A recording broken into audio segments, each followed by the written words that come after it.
আজ two অঙ্কুশদার question. কালকে খুব সুন্দরভাবে একটা জিনিসপত্র হচ্ছিল, অঙ্কুশদার নিজে বলছিলেন আর কি, সে সমস্ত কিছু মানে কোয়েশ্চেন অঙ্কুশদাকে করা হয় সেগুলো অঙ্কুশদার স্টোরিতে দিয়েছিলেন আর কি।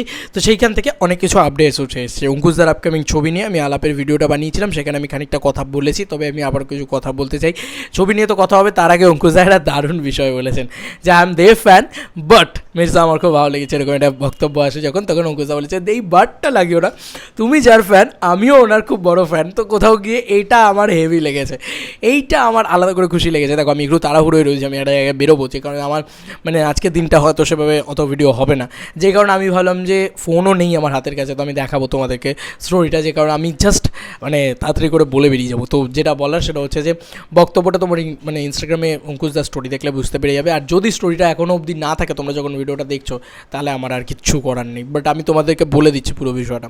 তো অঙ্কুশদা এটাই বলে যে তুমি কারোর ফ্যান হলে অন্য কারোর ছবি ভালো লাগতে পারে না, আমিও তো দেবদার ডাই হার্টেড ফ্যান, তা বলি কি আমার মির্জা ভালো লাগেনি? তো সেটাই, বাট না লিখতে বারণ করছে। অঙ্কুশদার হয়তো কোথাও গিয়ে একটু মানে কষ্ট লাগে, একটু ইয়ে হয়, সেই কারণে অঙ্কুশদা হয়তো এটা বলেছে। একদমই সত্যি কথা যে আমি দেবদার ফ্যান, বাট সত্যি মানে এই বাট কথাটা আসে, মানে হট করে বলতে গেলেই আসে।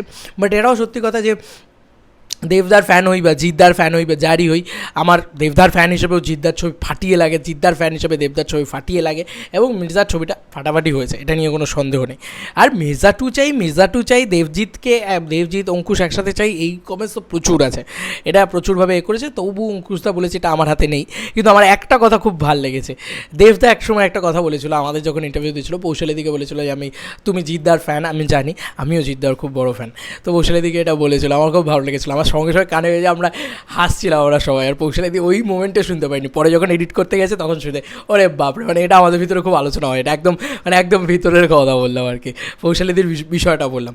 তো exactly being a Dev fan আমার ক্ষেত্রে এটা খুব ভালো লাগে, কারণ অঙ্কুশদা যখন বলছেন যে আমিও দেবদার ফ্যান, এবং ইভেন কি যখন প্রিমিয়ারেও করেছেন দেবদাকে প্রচণ্ডভাবে রেসপেক্ট করেছেন অঙ্কুশদা, এটা একটা খুব ভালো মোমেন্ট। ঠিক আছে, এইটা আমার খুব ভালো লেগেছে।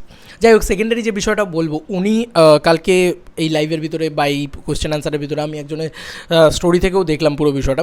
সে জিজ্ঞেস করেছিল যে তোমার পরবর্তী ছবি অঙ্কুশ হাজরা মোশন পিকচার্স থেকে কী? তো অঙ্কুশদা সেটা বলে যে অঙ্কুশ হাজরা মোশন পিকচার্স থেকে একদম নেক্সট মানে এরপরেই কিন্তু মির্জা টু আসবে না, মানে মির্জার পরে মির্জা টু আসবে এমনটা নয়, একটা লাইট হার্টেড একদম আউট অ্যান্ড আউট একদম মজার ছবি একটা আসবে।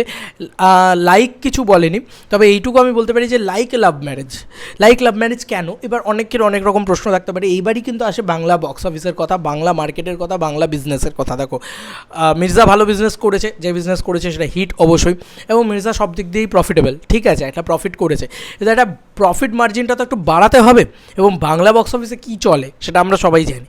তো একটু লাইট হার্টেড কমার্শিয়াল বা একটু কমেডি ড্রামা হলে কি হয়, সেগুলো একটু বেশি বিজনেস করে, এবং সেগুলো দেখাই যায়। মানে সেটা বক্স অফিসে একটা ডিসেন্ট বিজনেস করলো, ধরো লাভ ম্যারেজের কথায় বক্স অফিসে একটা ডিসেন্ট বিজনেস করলো, আর তারপরে বাকিটা হচ্ছে তোমার সবটাই স্যাটেলাইট থেকে। এবার এই স্যাটেলাইট নাম্বারটাও তো ইম্পর্টেন্ট। অঙ্কুশদা নিজেই বলছে যে গুন্টুর কারামের স্যাটেলাইট নাম্বারস দেখো, সেখানে আজকে ছবি বক্স অফিসে মানে সেই হ্যাভাক বিজনেস তো করেনি, কিন্তু তারপরেও স্যাটেলাইট নাম্বারস হিউজ।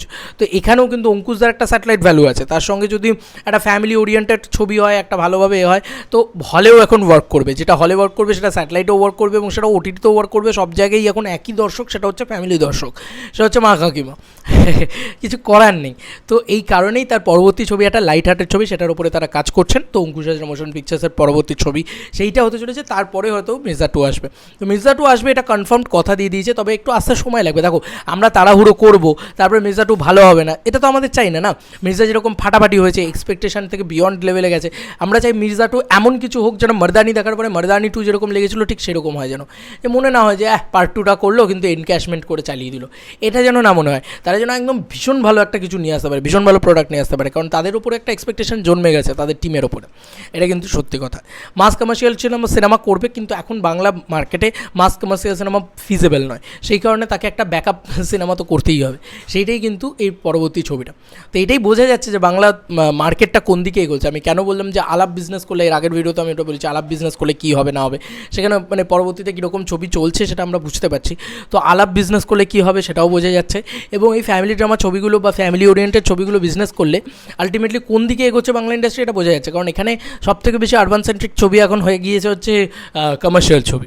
এটাই খুব কষ্টের যে ওই ছবিগুলোই মানে আরবান সেন্ট্রিক হয়ে গেছে আর এই ছবিগুলো এখন মেনস্ট্রিম হয়ে গেছে। এবার এই ছবি না বানালে তুমি ওই ছবি বানানোর পয়সা পাবে না। কি সাংঘাতিক সিনারিও, হ্যাঁ, এটা একমাত্র বাংলাতেই পসিবল।